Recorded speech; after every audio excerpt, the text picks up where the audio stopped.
अच्छा ठीक है।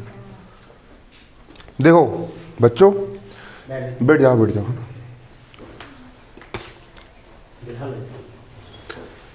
ठीक है सर। हाँ हाँ भैया, देखो कक्षा 9वीं गणित, क्या पढ़ रहे हैं हम? कक्षा 9वीं क्लास की गणित का अध्याय एक संख्या पद्धति की प्रश्नावली 1.6 MP बोर्ड का हम पढ़ रहे हैं। दूसरे नंबर प्रश्न को यहाँ पर हम हल करने वाले हैं। दूसरा प्रश्न हमको कह रहा है ज्ञात कीजिए। ज्ञात करने का मतलब होता है पता लगाइए। पहला 9 की घात 3/2, इसको हल करना है। 32 की घात 2/5, 16 की घात 3/4 और 125 की घात 1/3। इसको यहाँ पर हमको सोल्व करना है, इसको यहाँ पर हमको हल करना है। तो यहाँ पर हम पहले सवाल को यहाँ पर हम हल करेंगे। पहले सवाल को यहाँ पर हम सोल्व करेंगे। पहला सवाल है हमारा 9 की घात 3/2। यहाँ लिख लेंगे हम 9 की घात 3/2। तो यहाँ पर हमने लिख लिया 9 की घात 3/2। इसके बाद 9 को हम क्या लिख सकते हैं? 3 गुणा 3, क्योंकि 3 तिया कितना होता है? 9। 9 को हम लिख सकते हैं 3 गुणा 3, 3 तिया होता है 9। और 3/2 को हो जाएगा 3/2। 3 तिया होता है 9, इसलिए हमने 9 को लिख लिए 3 गुणा 3, क्योंकि 3 तिया होता है 9। 3 यहाँ पर कितने बार आया है? 2 बार आया है। जब कोई संख्या 2 बार आती है तो उसकी घात कितनी होती है? 2 होती है। 3 यहाँ पर 2 बार आया है तो उसको हम 3 की घात 2 लिख सकते हैं, क्योंकि 3 यहाँ पर कितने बार आया है? 2 बार आया है। 3 गुणा 3, 3 2 बार आया है, मतलब 3 की घात कितनी लिख सकते हैं हम इसको? 2 लिख सकते हैं। इसके बाद 3/2 का हो जाएगा 3/2, बराबर का हो गया बराबर, 3 का हो जाएगा 3, इसकी घात कितनी है? 2, और इसका मतलब गुणा, और 3/2 का हो जाएगा 3/2। इसके बाद 2 से 2 कट जाएगा, ऊपर के 2 से नीचे का 2 कट जाएगा। 3 का हो जाएगा 3, घात यहाँ पर है 3। अब 3 की घात 3, मतलब 3 का यहाँ पर कितने बार गुणा होगा? 3 बार गुणा होगा। 3 गुणा 3 गुणा 3। अब गुणा कर देंगे, 3 तिया 9 और 9 तिया 27, और यही हो जाएगा हमारा आंसर। अगले सवाल समझो इसी प्रकार। दूसरा सवाल को हम करेंगे हल। दूसरा सवाल क्या बोल रहा है? 32 की घात 2/5। 32 की घात कितना? 2/5। 32 को हम क्या लिख सकते हैं? 32 के गुणनखंड निकाल लो। सबसे पहले 2 का भाग जाएगा, 2 का पहाड़ा ऐसा पढ़ो 3 से आगे ना बढ़े, 2 एक कम 2, 3 में से 2 गए, कितना बचा? 1 बचा, 1 पे 2 12, 2 का ऐसा पढ़ो 12 से आगे ना बढ़े, 2 6 12, फिर 2 का ऐसा पढ़ो 16 से आगे ना बढ़े, 2 8 16, 2 का ऐसा पढ़ो 8 से आगे ना बढ़े, 2 4 8, फिर 2 दूनी, फिर 2 एक कम 2।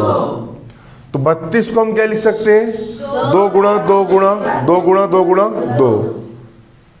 32 को हम लिख सकते हैं 2 गुणा 2 गुणा 2 गुणा 2 गुणा 2, और उसकी घात यहाँ पर कितनी है? 2/5 है। 2 यहाँ पर कितने बार आया है? 1 2 3 4 5, 5 बार आया है, तो हम इसको लिख देंगे 2 की घात 5। 2 5 बार आया है ना, 1 2 3 4 5 बार आया है, तो उसको हम क्या लिख सकते हैं? 2 की घात 5। इसके बाद 2/5 का यहाँ पर क्या हो जाएगा? 2/5 हो जाएगा। 2 का हो गया 2, 5 का हो गया 5, गुणा 2/5 का हो गया 2/5, ऊपर की 5 से वाला 5 क्या हो गया? कट गया, और 2 की घात कितनी बची? 2। 2 की घात 2 मतलब 2 गुणा 2, और 2 दूनी कितना होता है? 2 दूनी 4 होता है, और यही यहाँ पर हमारा आंसर निकल करके आ गया। ये हमारा आंसर आ गया। अगला सवाल क्या बोल रहा है? तीसरा को भी यहां पर हम हल करेंगे। 16 की घात 3/4, 16 की घात 3/4, 16 के निकाल लेंगे हम गुणनखंड। 2 का भाग जाएगा 2 8, 2 का जाएगा 2 4, फिर 2 दूनी 2 एक कम 16 को हम क्या लिख सकते हैं? 2 गुणित 2 गुणित 2 गुणित 2, 2 गुणित 2 गुणित 2 गुणित 2, और घात कितनी है? 3/4। 2 कितने बार आया? 1 2 3 4 बार, मतलब 2 की घात 4 और उसकी घात 3/4। 2 का हो गया 2, 4 का हो गया 3/4 का हो गया 4 से 4 2 की घात कितनी बची 2 की घात 3 मतलब 2 गुणा 2 गुणा 2, 2 दूनी 4 दूनी और यही हो गया आंसर। कॉपी में से कर लेंगे नोट।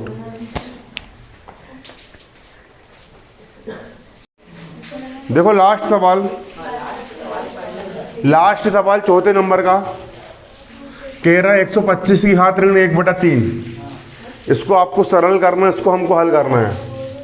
तो यहाँ पर हम डालेंगे हल और यहाँ पर क्या लिखा है 125 की घात ऋण 1/3 यहाँ पर लिखा हुआ है। लिखा है 125 की घात ऋण 1/3। तो 125 के हम निकाल लेंगे अभाज्य गुणनखंड। सबसे पहले 5 से भाग देंगे। 5 का ऐसा पढ़ो 12 से आगे ना बढ़े। 5 एक कम 5, 5 दूनी 10, 2 बार गया। 12 में 10 गया 2 बचे। 2 पे 5 25। 5 का ऐसा पढ़ो 25 से आगे ना बढ़े। 5 25 पे 5 का भाग देंगे 5 25। 5 से भाग देंगे 5 एक कम 5। 125 को हम लिख सकते हैं 5 गुणा 5 गुणा 5। तो 125 को हम लिख लेंगे गुणा 5 गुणा 5। ऋण 1/3 को जाकर ऋण 1/3। 5 ही घात यहाँ पर 5 कितने बार आया है 1 2 3 बार आया है। तो इसको हम लिख सकते हैं 5 की घात 3 और इसकी घात हो जाएगी ऋण 1/3। ठीक है 5 का हो गया 5, 3 का हो जाएगा 3 गुणा ऋण 1/3 का ऋण 1/3। 3 से 3 तो 5 की घात कितनी बची ऋण का 1। कितनी बची ऋण का 1। इसको हम लिख सकते हैं 1/5 की घात 1 मतलब 1/5। गणित का एक नियम होता है, अगर किसी भी संख्या की घात माइनस में हो, अगर x की घात m माइनस में हो, किसी संख्या की घात अगर कायम में हो माइनस में हो, तो उसको हम लिख सकते हैं 1/x की घात m। तो माइनस हटाने के लिए इस संख्या को हम 1 के बट्टे में ले लेते हैं। ठीक है इसी प्रकार हमारे 5 की घात ऋण 1 कायम में है माइनस में है, तो माइनस हटाने के लिए इसको हम ले लेंगे 1 के बट्टे में। ले लिए 1 के बट्टे में। यहाँ से माइनस हटाने के लिए ऋण हटाने के लिए 5 की घात 1 आ जाएगा 1 के बटे में। 1 का हो गया 1, 5 की घात 1, 5 एक कम 5। इसको नोट कर लो।